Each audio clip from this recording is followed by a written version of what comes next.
तुम्हाला वाटत असेल का आम्ही सगळेजण इतके नाचत का ना, तर व्हिडिओ सुरुवातीपासून तुम्हाला सगळं काय सांगतो. आदित्य भाऊच्या ब्लॉग मध्ये तुमचं स्वागत आहे. तर काय म्हणता मित्र मैत्रिणी, भावना तुम्हाला तर माहितीच आहे, आपण घरी राहिलो का आपल्याला जावं लागतं दुकानात. पण दुकान जाता वेळी हा भेटला नमुना. मग का यानंतर बसून होतो यासोबत आपल्याला रोज दादा भेटले. यांनी हाय बाय करून या नमुन्याला नेऊन दिलो. ये बोलते हैं गाड़ी चलाना सीखो, लेकिन नहीं, तुमको नहीं सीखना. तुम्हाला तर माहितीच आहे कोणते आपले सूर राहते. त्यानंतर आलो डुबरीच्या दुकानात. एक आजोबाची सायकल घेऊन गोल्या आणि त्यानंतर शुभ्या एका बड्यापैकी चालत होते. पण काय म्हणा मित्रांनो, त्या आबाजी सायकल म्हणजे एक नंबर होती. त्यानंतर काय आपण आलो दुकानामध्ये आपले काय थोडे बहुत कामं होते. मग फटाफट तिघी करायला लागलो. तिघी झाले फायनली. मग काय निघालो. मग वापस घरी जायला. घरी आणून थोडं बहुत आपली कशी गाडी की पुसाकी लागते का नाही, म्हणून कारण आपल्याला जायच्या बाहेर म्हणजे तळ दिले. तर चला आपण तयारी की झाली. त्यानंतर डुबरी करायला.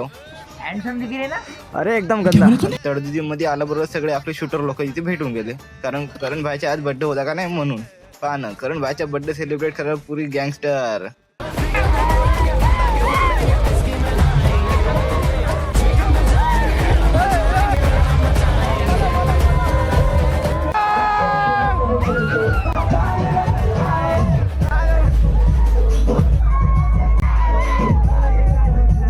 बरं मित्रांनो, आजच्यासाठी एवढंच. भेटू आपण पुढच्या ब्लॉग मध्ये. व्हिडिओ आवडला असेल तर लाईक फॉलो नक्की करून घ्या.